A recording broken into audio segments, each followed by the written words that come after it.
is SMNI News Channel. Truth that matters.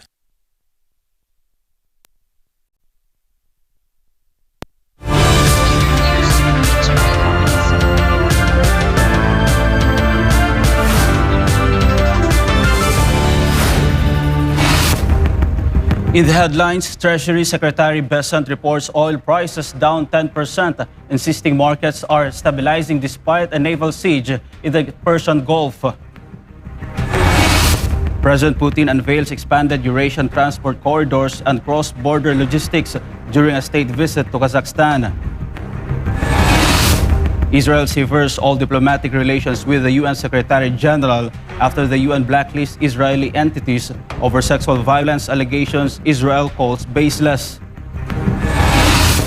Uganda shuts down the Kasindili-Buriha border crossing to contain a deadly outbreak of the Bundibuyo Ebola strain.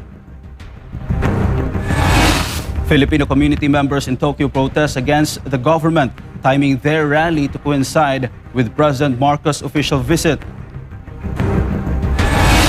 A 21-year-old man gets 15 years for plotting a knife, an explosive attack on a Taylor Swift concert in Vienna during the 2024 Eras Tour. I'm Almar Forzuelo. Newsline World starts now.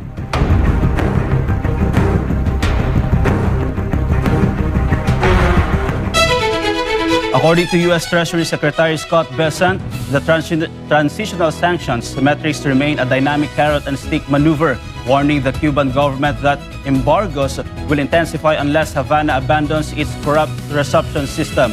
Jane Cudita tells us more.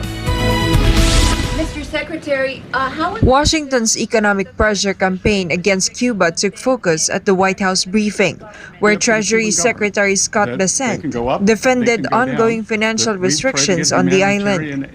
Bessent said the severity of U.S. sanctions depends on what he called the Cuban government's willingness to comply with international demands. He also claimed Havana rejected targeted humanitarian aid shipments, insisting that all incoming assistance pass through state-controlled channels. Again, that's going to be up to the Cuban government. That they can go up, they can go down. That we've tried to get humanitarian aid in, and the regime rejected it. So because they wanted to go through their corrupt system. So they could go up, they could go down. Carrot and stick, Secretary Rubio. The pressure campaign is intensifying as Washington expands its trade restrictions on Cuba.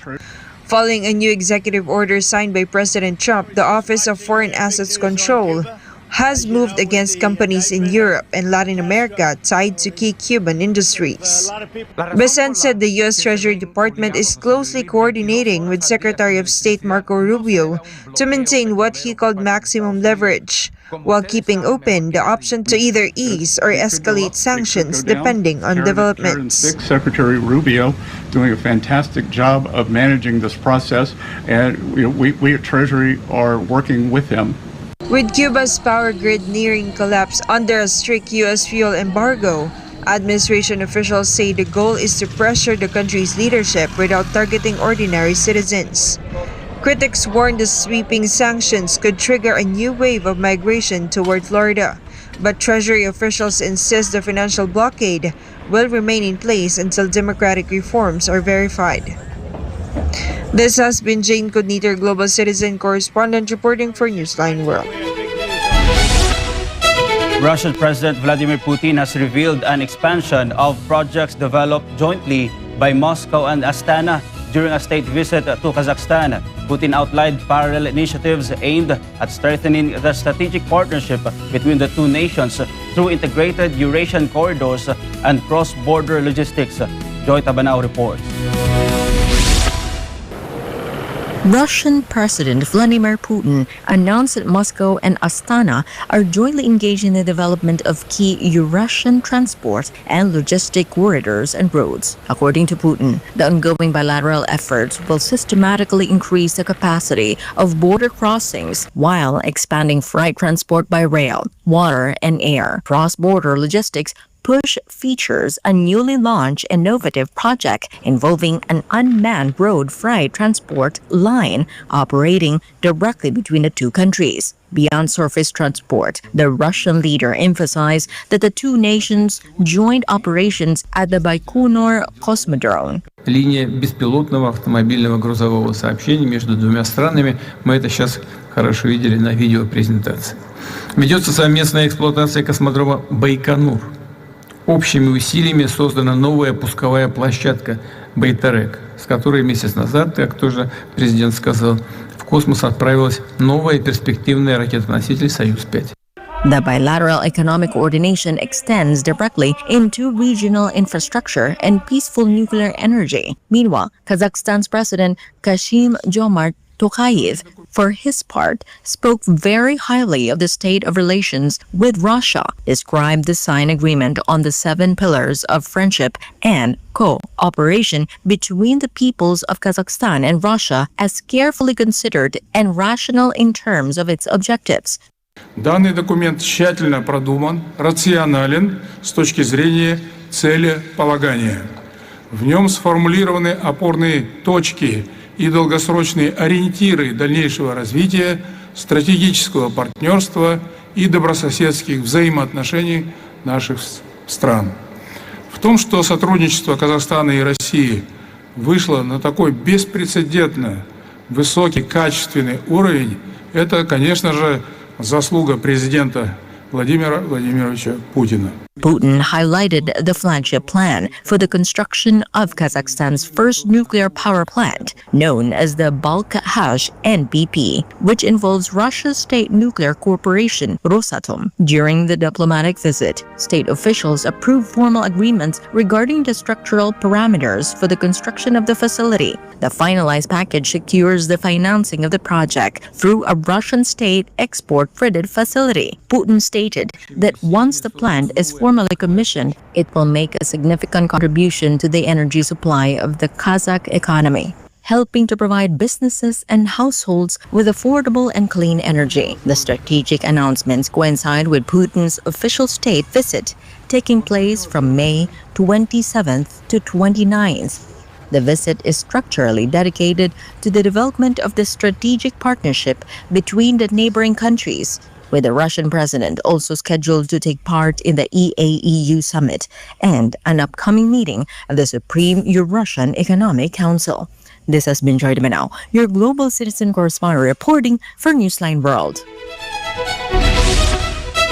U.S. Treasury Secretary Scott Bessent downplayed macroeconomic and electoral risk Thursday, reporting a 10% drop in global oil prices despite an ongoing naval siege stranding hundreds of vessels in the Persian Gulf.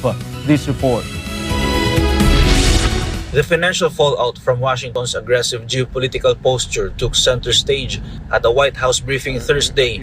U.S. Treasury Secretary Scott Bessent sought to calm global markets, saying crude oil prices have fallen by about 10% this month despite escalating tensions in the Persian Gulf.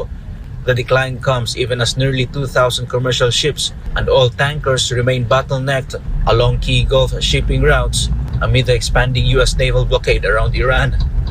What we've seen is actually oil prices are down about 10% in May. There are almost 2,000 ships waiting to come out of the Gulf. And I think the oil market is going to be very well supplied on the other side of this, and that we could see prices come down very quickly. We saw the UAE leave OPEC. So I would expect on the other side of this that gasoline prices will follow. Bessent dismissed concerns that a trade embargo could destabilize the U.S. economy, saying domestic energy production remains at record levels and is helping cushion global supply disruptions. Pressed on controversial cabinet remarks, downplaying the importance of the upcoming midterm elections, Bessent defended President Donald Trump's approach, saying the administration is focused on long-term non-proliferation goals rather than short-term political calculations. So you're calling President Trump a statesman? You're saying that he is taking a statesman-like position, that he has a core belief, and he believes that the most important thing is for Iran never to have a nuclear weapon. So I believe both things can be true, that we can do well in the midterms, that we perhaps have the makings of a deal here. And I believe that, and look, the economy, that it is challenging now, but unemployment is still low. Tax refunds were high, and consumer spending is still quite high. The U.S. Treasury Department declined to confirm reports that Washington is preparing a major reconstruction package for Iran as part of the ongoing Pakistan-mediated ceasefire talks. Vicente said diplomatic proposals are still moving through back channels, but stressed that no U.S. funding will be released unless Tehran agrees to a binding and verifiable peace framework that includes full atomic disarmament. Israel is severing all relations with United Nations Secretary General Antonio Guterres. The diplomatic fallout follows a decision by the UN to add Israeli entities to an annual blacklist over allegations of sexual violence in conflict zones, a move Israeli officials have condemned as absurd and baseless. Kai Villan has the details. Israel's ambassador to the United Nations, Danny Danon, announced Thursday that Tel Aviv has officially cut ties with Secretary General Antonio Guterres. The suspension of relations comes after Israeli bodies were added to a UN blacklist documenting conflict-related sexual violence. Danon strongly criticized the decision, labeling it a scandal that essentially places Israel on the same registry as Hamas. בהחלטה שערורייתית של מזכ"ל האו"ם גוטרש, האו"ם בעצם מכניס את ישראל לרשימה שחורה יחד עם חמאס ומאשים אותנו בביצוע עבירות מין בצורה מכוונת כחלק ממאמץ מלחמתי. זו שערוריה. לשים את חיילי צה"ל ואת השוטרים שלנו יחד עם מחבלי הנוח'בה באותה רשימה, ומוכיח שהמזכ"ל הזה איבד כל רסן. במהלך השנה האחרונה אנחנו שיתפנו פעולה. The diplomatic breakdown marks the culmination of a year-long dispute between Tel Aviv and the executive leadership of the world body. Meanwhile, Russian security forces were also added to UN's blacklist for conflict-related sexual violence. In 2025, Guterres had warned both Israel and Russia of possible inclusion on the blacklist. Both Russia and Israel rejected the allegations. Also in 2025, Guterres placed Israel on notice over allegations of sexual violence by Israeli armed and security forces, including claims involving Palestinian detainees. Israel has continuously rejected those allegations as entirely baseless. Prior to freezing contact, Danon and Israeli mission staff held a series of meetings with UN representatives over the past year to counter the claims before deciding to officially sever ties. UN investigators have also cited grounds to believe that sexual violence occurred during the Hamas-led October 7th attacks.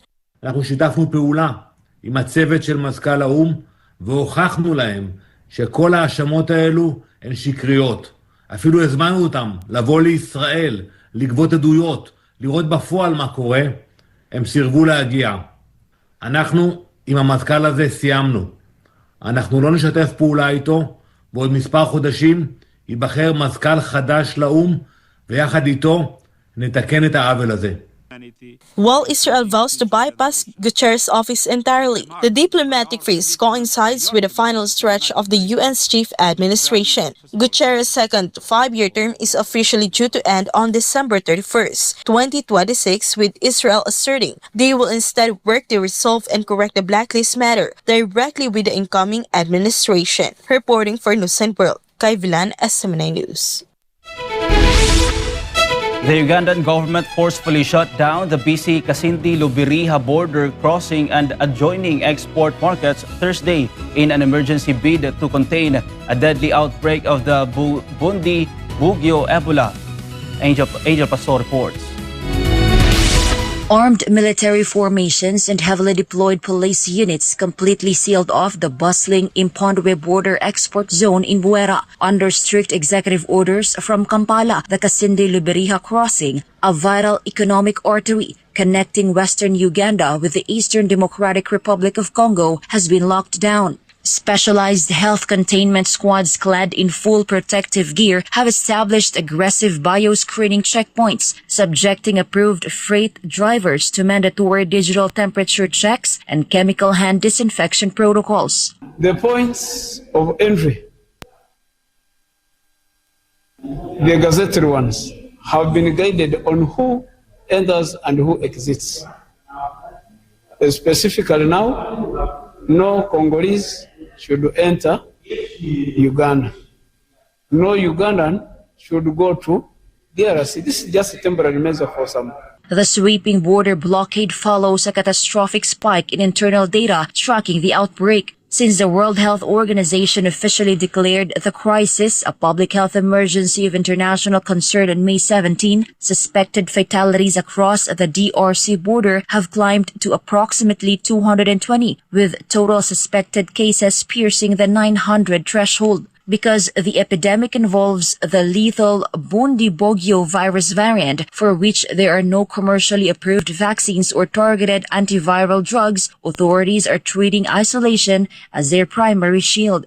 The sudden economic freeze has left thousands of small-scale commercial vendors and long-haul transport drivers completely stranded on both sides of the frontier. While the temporary closures explicitly excuse essential medical response platforms, state cargo, and basic humanitarian food supply fleets, local business leaders fear the prolonged financial distress will trigger a secondary security issue. Market share persons are warning the central government that completely choking off formal legal trade hubs will inevitably drive desperate local merchants to bypass screening nodes entirely, utilizing unmonitored wilderness trails to cross the porous international boundary. But these days, since the border is now closed, the situation is worse because people will use, they will use to pass or to go to Congo using private roads or paths or cross paths, as they have said.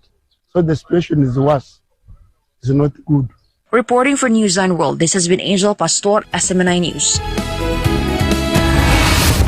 Up next, Filipino community members in Tokyo protest against the government timing their rally to coincide with President Marcos' official visit. A 21-year-old man gets 15 years for plotting a knife and explosives attack on a Taylor Swift concert in Vienna during the 2024 Eras Tour. More news when Newsline World returns.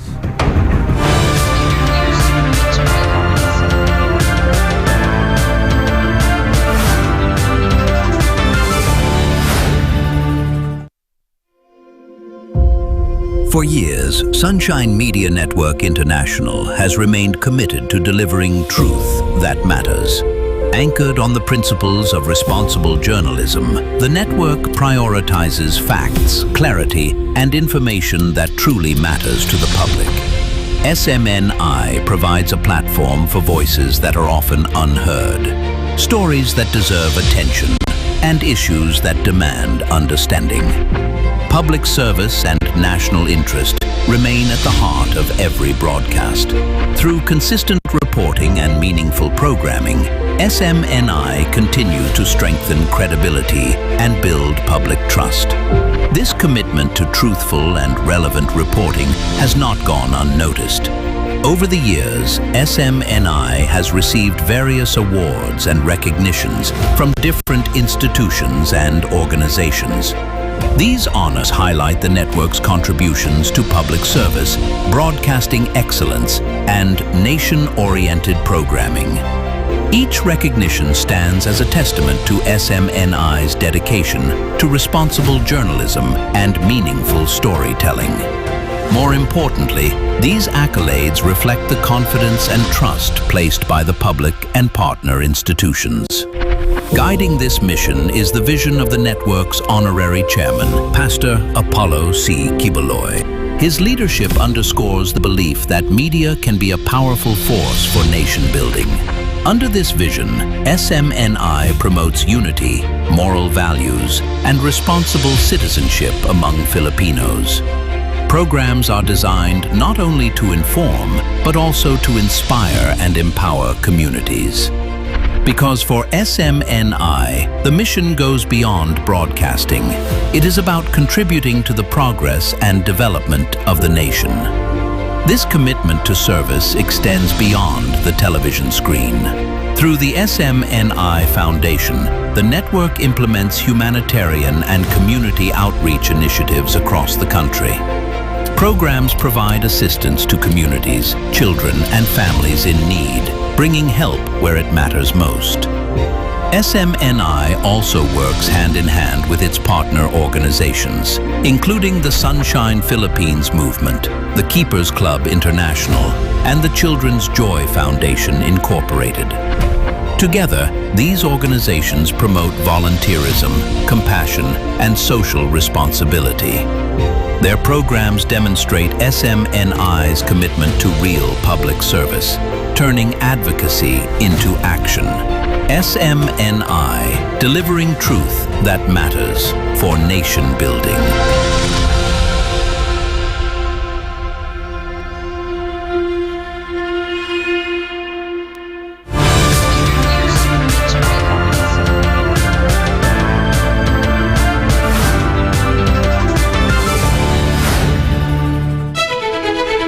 Hundreds of teachers and education workers blocked strategic motorways in northeastern Spain, escalating a bitter labor dispute with the regional government over class sizes and salary reforms. Jane Cudita has the story. A massive barricade of wooden pallets, stacked boards, and protesters brought parts of Catalonia's main transport network to a halt on Wednesday. Wearing their signature yellow protest colors, hundreds of teachers and university professors blocked key sections of the AP7 motorway, the major corridor linking northeastern Spain to the Valencian region. The blockade stranded thousands of motorists in heavy traffic across Girona, Barcelona, and Tarragona as unions escalated localized strikes into a wider regional shutdown. Portem molts mesos demanant una sèrie de millores i de recursos per l'educació pública i la consellera ni Ubó ni el govern del PSC estan seguint les nostres reivindicacions ni estan donant-nos cap mena de retorn del que se'ls està demanant. The disruption was timed perfectly to clash with high-stakes talks between union leaders and Catalan Education Minister Esther Niubó. Tensions have boiled over since Niubó's department signed a tentative pact with the CCOO and UGT unions, rival collectives, including USTE, CSTEs, and the CGT, slammed the deal, claiming it was brokered behind teachers' backs. Protesters seized the spotlight to granolers, hanging banners from overpasses right outside the International Congress of Educating Cities. Hem vingut perquè creiem que la mobilització és la millor manera de desencallar les negociacions, perquè el govern no ens està reconeixent el que estem demanant, no només l'augment salarial, sinó un augment de plantilles, una reducció de ràtios i, en definitiva, més recursos per a l'escola pública. The Generalitat tried to defuse the crisis with a historic €8.3 billion education budget, a 24% boost targeting vocational training and classroom air conditioning. But unions say the immediate workplace crisis is being ignored. They want a binding commitment to lower student-teacher ratios, cut administrative red tape, and restore inflation-hit wages. With 17 rotating strike days looming through June, regional commerce faces severe shipping delays until a final pact is signed. This has been Jane Cudita, Global Citizen Correspondent, reporting for Newsline World.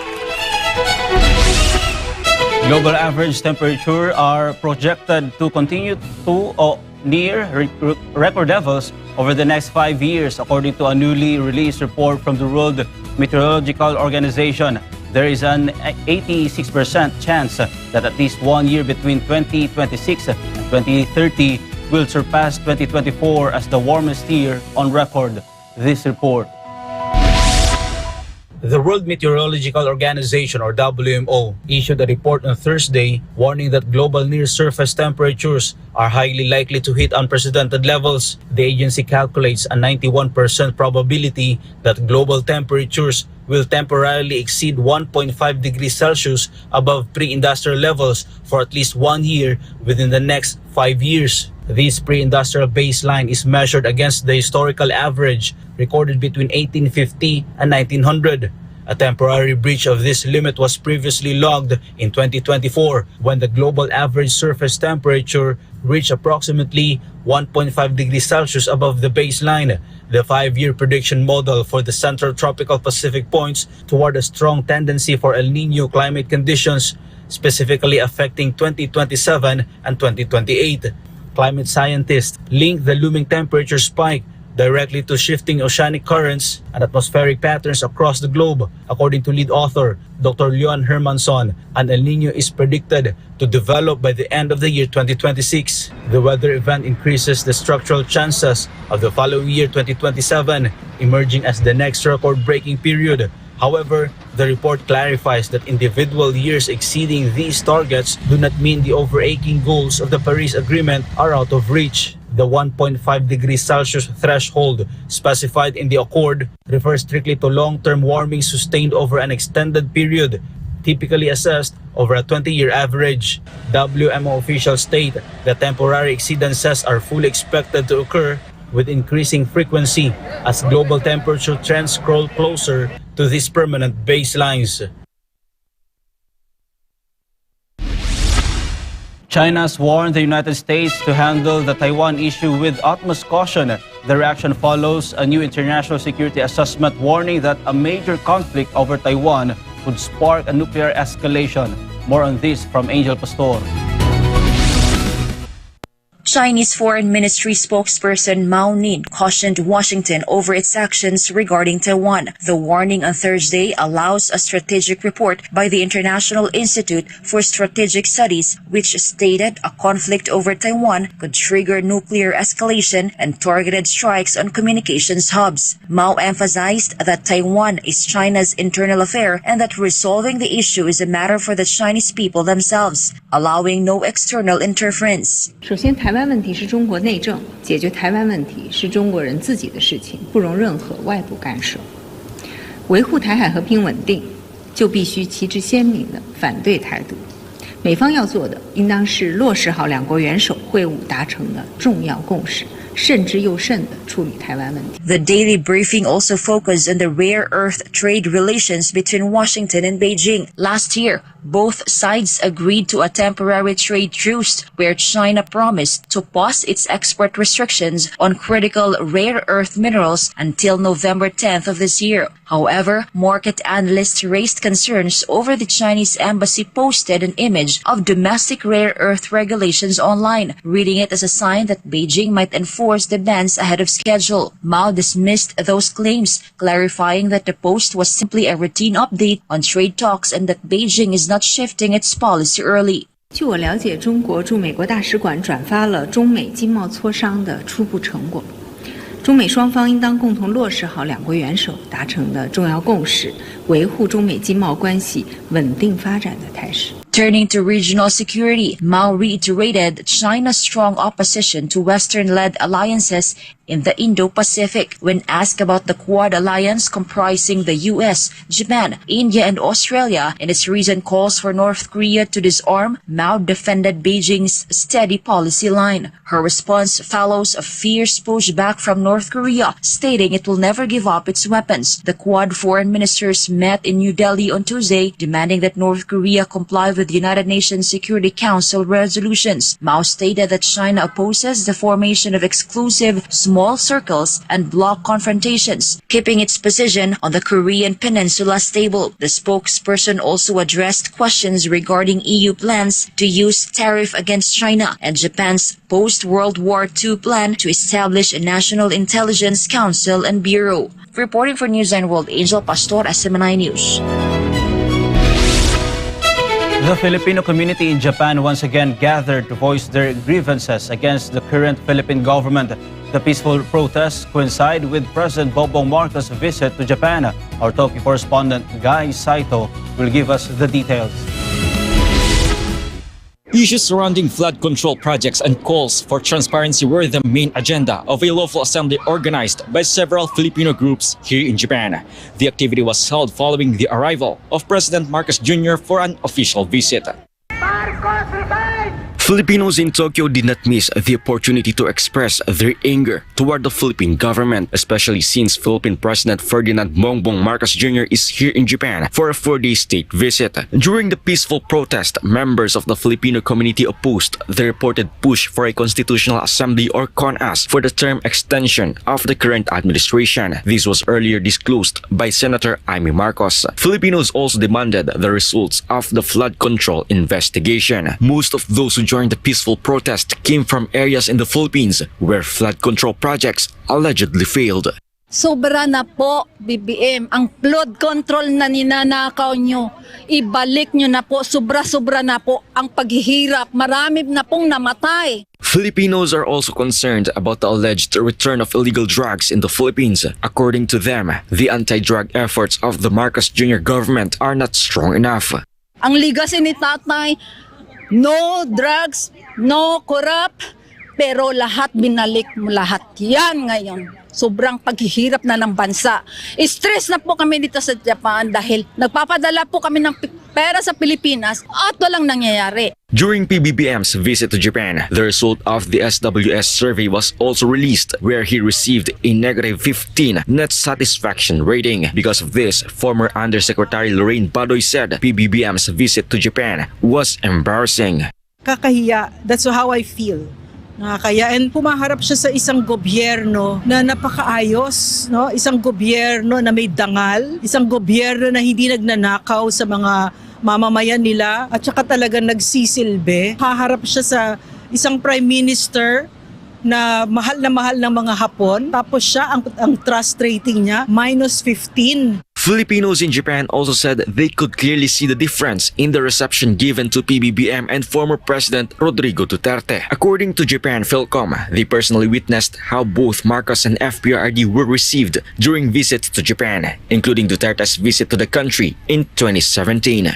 Nakakahiya, no, na yan ang hinaharap na muka ng Pilipino, a person na alam ng buong mundo of ill repute. Mapangit ang reputasyon. At nahihiya ako bilang Pilipino. Nung si PRRD yung pumupunta dito, ano siya, well accepted, highly respected, is beloved by the Japanese people and highly respected by the Japanese leaders, by the Prime Minister, si Shinzo Abe at the time. Meanwhile, for Japanese UN human rights advocate Shunichi Fujiki, more Japanese people are now becoming aware of what he described as the political persecution of former President Duterte. Duterte is currently detained at the ICC in The Hague, Netherlands, over crimes against humanity charges linked to his war on drugs. We are giving a lot of information in different directions, so probably the government will hear about that. And so they are now trying to hear more than before. So this humanitarian ground, yes, his age is very advanced, and also physically it's getting worse than before. So we need to save him in some way. Mr. Fujiki also continues to appeal to the ICC to grant the request for the interim release of FPRD and allow him to travel to Japan for medical treatment. He also said he will continue coordinating with the Filipino community in Japan to bring the case of FPRD before the members of the cabinet, lawmakers, and even the Prime Minister of Japan himself. I have been talking with some of the politicians about this issue, and they are very much interested to hear about the issue. The organizers emphasized that the purpose of their peaceful assembly was not to cause trouble, but to seek clear answers to questions that continue to trouble many Filipinos. Reporting from Tokyo, this has been Guy Saito, SMNI News, Japan.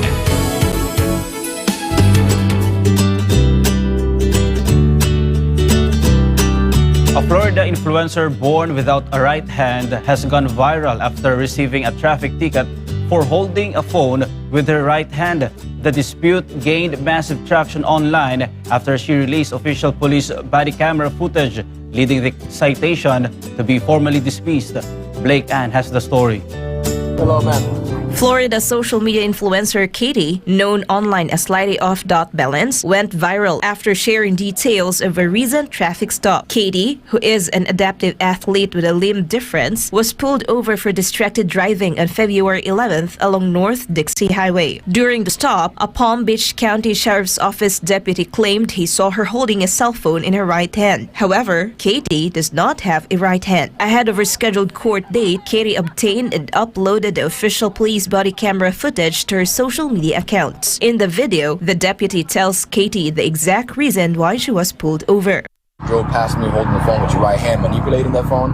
I mean, I saw you with the phone in your hand. Not. So you wanna just call this a day? Despite pointing this out, the deputy issued her a $116 citation for using a handheld wireless communications device while driving. You just said my right hand. Well, I thought I saw you with your right hand. You had that hand out. The right hand. I saw you manipulate. So you didn't. With the right hand, perhaps not, right? But I saw you. You didn't see me with my right hand. Hand to God. The other hand to God. You don't have one in your hand. Hand to God. Cool. You have your driver's license, registration, yes, and insurance? Katie quickly posted a video documenting the incident on social media, where it immediately went viral as followers urged her to fight the ticket. She went to court in late April, pleaded not guilty, and prepared to dispute the citation at a scheduled hearing on Wednesday, May 27th. The legal battle ended right before the scheduled court hearing. According to local reports, the deputy requested the citation to be dropped before the trial. Katie shared an update on Wednesday, May 27th, confirming that the ticket was officially dismissed over the holiday weekend due to a total lack of evidence. Reporting for Newsline World, this is Blake Ann, SMNI News. The old man has been sentenced to 15 years in prison for plotting a terror attack on Taylor Swift's concert in Vienna.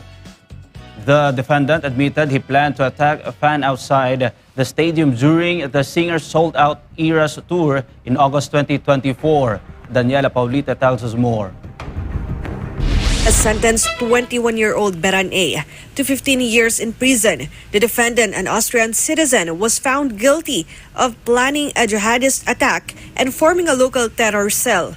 He admitted to planning a mass attack at Vienna's Ernst Happel Stadium, where Taylor Swift was scheduled to perform 3 major concerts. Prosecutors stated the suspect had become radicalized online and swore allegiance to the Islamic State terror group. His plan involved attacking fans outside the venue using knives and a homemade bomb. Police arrested the suspect on August 7, 2024, just 1 day before the first concert was set to begin.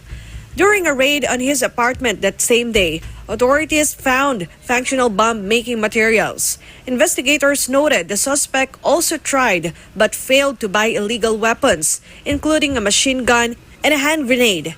Following the threat, all 3 concerts were immediately canceled, affecting nearly 200,000 fans. Standing before the jury on Thursday, Beran A. apologized for his actions, stating that he was sorry. A second suspect, 21-year-old Arda K. from Slovakia, was sentenced to 12 years in prison for being part of the same terror cell. Police confirmed that while Arda K. belonged to the cell, he was not directly involved in the concert plot. Following the foiled attack, Taylor Swift shared that the event filled her with fear and guilt over the sudden cancellations. The pop star expressed deep gratitude to the police, noting that their quick action saved lives. This is Daniela Paulita bringing you the latest showbuzz.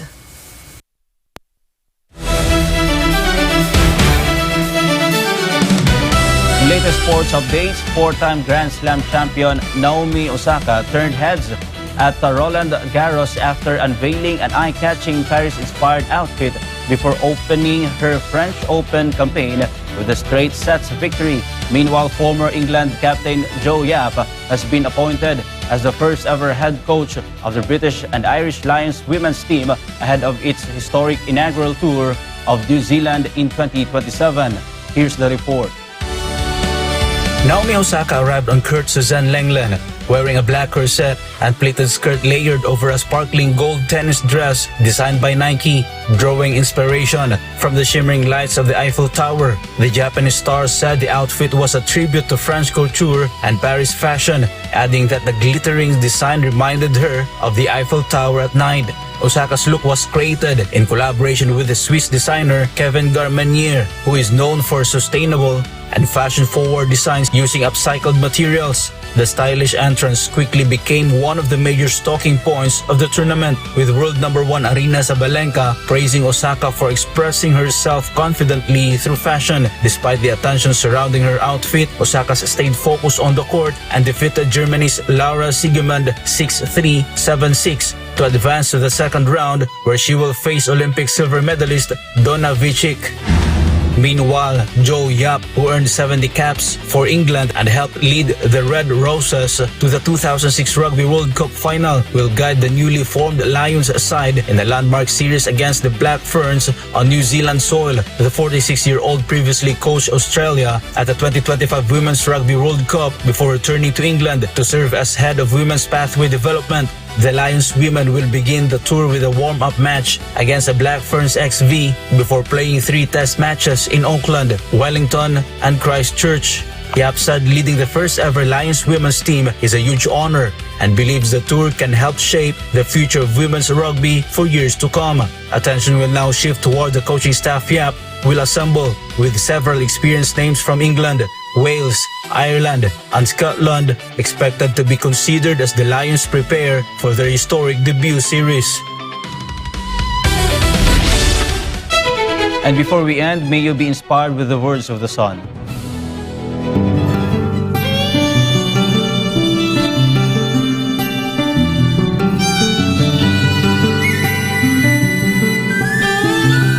Every day may not be good, but there's something good in every day.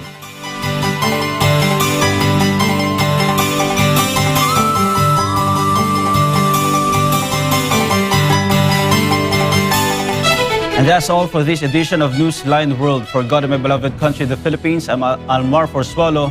Thank you for watching. Goodbye.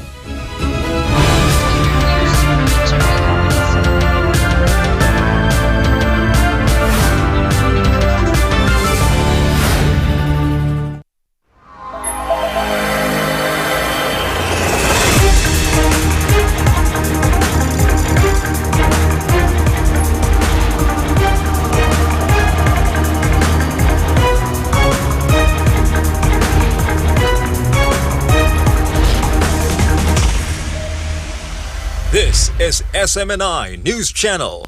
Truth that matters.